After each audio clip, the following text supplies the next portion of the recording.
Assalamualaikum warahmatullahi wabarakatuh dan selamat sejahtera. Saya Nur Azriza binti Muhammad Fuhimi dari kelas AA101. Saya daripada kumpulan yang kedua. Okey, hari ini saya nak bentangkan tentang sistem dan struktur pentadbiran. Okey, kat sini kita boleh tengok dia punya subtopik. So, komponen utama kerajaan Malaysia, Badan Pentadbiran, iaitu tajuk untuk saya bentang hari ini. Okey, pengenalan. Pengenalan untuk sistem dan struktur pentadbiran. Okey, pemerintahan dan pentadbiran negara adalah berasaskan sesuatu sistem yang telah sedia dipraktikkan oleh masyarakat tempatan sebelum kedatangan kolonial. Okey, disebabkan kedatangan dan campur tangan kolonial ini telah memperkenalkan bentuk pentadbiran yang baru. Okey, seterusnya. Okey, yang pertama kita tengok konsep feudalisme. Okey, feudalisme adalah satu konsep di mana dapat pembahagian kuasa berdasarkan wilayah. Ya, jadi wujudnya dua jenis pemerintahan, iaitu yang pertama kerajaan pusat yang mewakili wilayah dan atau negeri lain, manakala yang kedua adalah kerajaan negeri. Okey, kerajaan negeri ini mewakili hal ehwal luar negeri.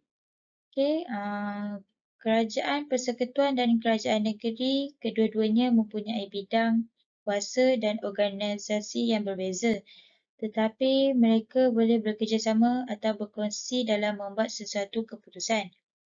Okey, Malaysia merupakan negara yang mengamalkan federalisme ini. Okey, konsep ini telah wujud pada tahun 1896 dan tertubuhnya negeri-negeri Melayu bersekutu. Okey, disebabkan itu negeri-negeri Melayu bersekutu ini menggabungkan 4 buah negeri di bawah pemerintahannya, dan pemerintahan pusat diketuai oleh Residen Jeneral dan setiap negeri diketuai oleh seorang residen. Okey, tujuan konsep federalisme ini dapat wujudkan bagi melincingkan pentadbiran supaya semua negeri dapat diwujudkan sama rata. Okey, seterusnya kita tengok komponen utama kerajaan Malaysia ni diterbahagi kepada 3. Yang pertama, badan perundangan, yang kedua badan eksekutif, dan yang terakhir badan kehakiman. Okey, kita nak bincangkan hari ini adalah badan eksekutif. Okey, saya bagi penerangan sedikit tentang komponen. Okey, badan perundangan ni untuk membentuk rang undang-undang.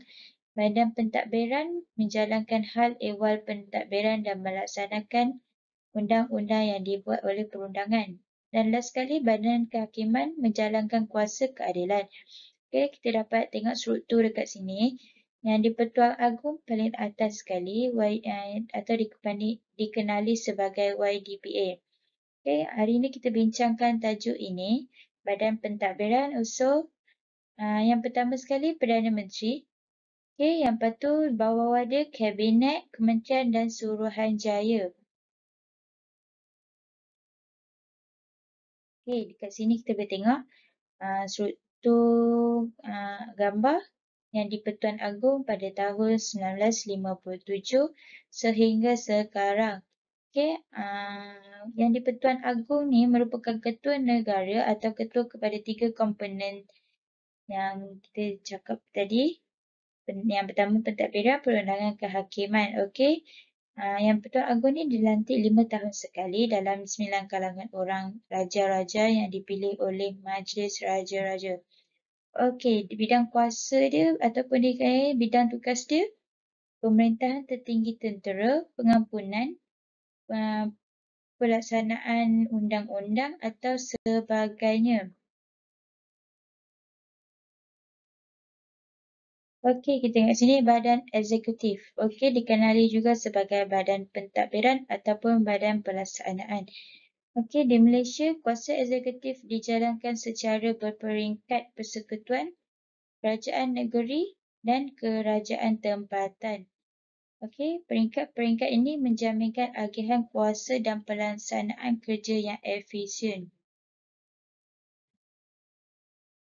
Okey, Badan Pentadbiran Kuasa Eksekutif. Okey, kuasa eksekutif ni dibahagikan dua peringkat.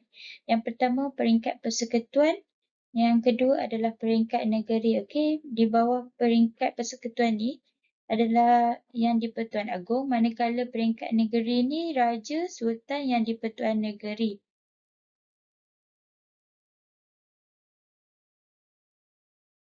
Okey, kuasa eksekutif pada peringkat persekutuan, okey kita boleh tengok dekat sini dari sudut perlembagaan.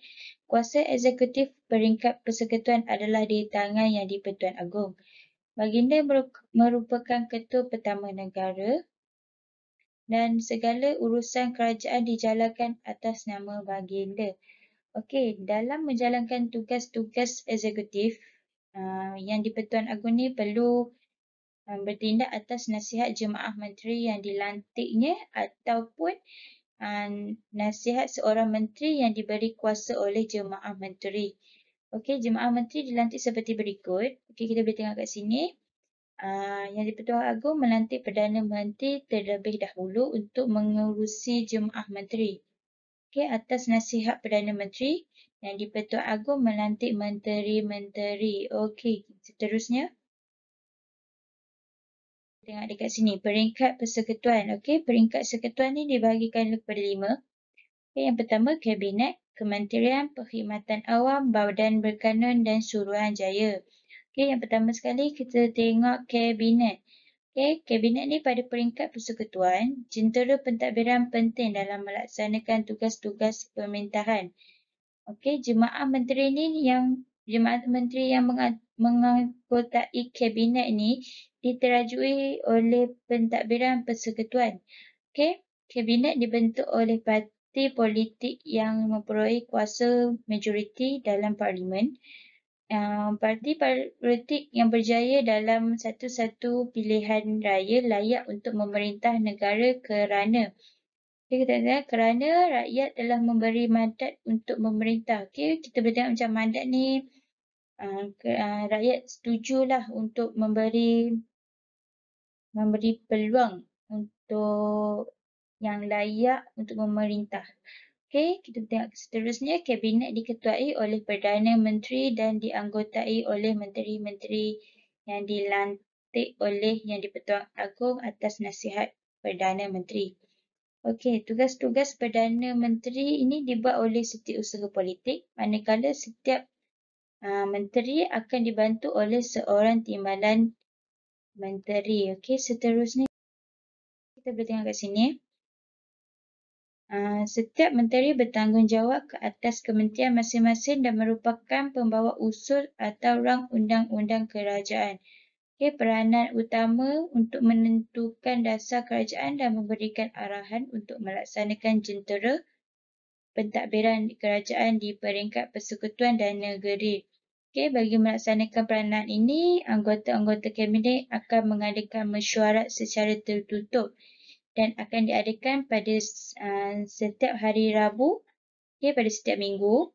Mesyuarat tersebut adalah rahsia dan perlu dicatatkan oleh setiausaha kabinet iaitu Ketua Setiausaha Negara. Sesuatu dasar yang mahu dilaksanakan oleh sesuatu kementerian perlu dibentang dalam mesyuarat kabinet melalui kertas kabinet oleh menteri yang berkenaan. Sebelum dibentangkan, menteri akan bertanggungjawab akan mengadakan rundingan perbincangan dengan kementerian dan jabatan-jabatan lain yang terletak di bawah kementeriannya. Okey, tengok lagi. Tugas-tugas kementerian. Tugas-tugas menteri dilaksanakan oleh sebuah badan yang dikenali oleh kementerian. Kementerian ini merupakan agensi yang terdapat dalam jentera pentadbiran persekutuan. Portfolio seorang Perdana Menteri dijalankan oleh Jambatan Perdana Menteri. Seorang menteri akan dibantu oleh timbalan. Yang di-Pertuan Agong memberi kuasa melantik timbalan menteri atas nasihat Perdana Menteri. Okey, kementerian ni dibahagikan kepada dua. Kita boleh tengok kat sini. Yang pertama jabatan dan yang kedua perbadanan awam. Okey, perbadanan awam ini terbahagikan kepada dua juga. Okey, yang pertama badan berkanun. Okey, yang seterusnya badan tidak berkanun. Okey, kementerian hari ini sesuatu kementerian yang boleh ditambah atau dikurangkan mengikut keperluan negara. Okey, ketua pentadbiran utama sebuah kementerian adalah ketua setiausaha, manakala ketua pentadbiran UTTA di bawah Jabatan Perdana Menteri adalah ketua setiausaha negara. Okey, kita boleh tengok kat sini ada dua perbezaan dia. Okey, beliau merupakan ketua perkhidmatan awam peringkat persekutuan. Mereka semua ni penjawat awam. Okey, mereka semua ni penjawat awam. Kita boleh tengok kat sini. Yang pertama kita ada Menteri Dalam Negeri. Okey, kita ada Menteri Kewangan, Menteri Pendidikan, Menteri Pertahanan, Kesihatan, Hal Ehwal Ekonomi dan sebagainya.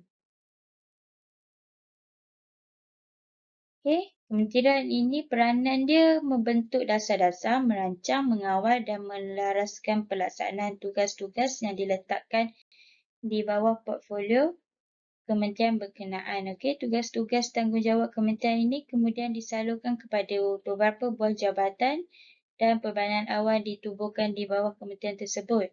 Okey, jabatan merupakan agensi pentadbiran kerajaan yang berperankan melaksanakan perkara-perkara dan dasar-dasar seperti yang ditetapkan oleh kerajaan melalui kementerian masing-masing. Okey, jabatan diketuai oleh ketua jabatan yang dipanggil ketua pengarah. Okey, kat sini kita boleh tengok lagi.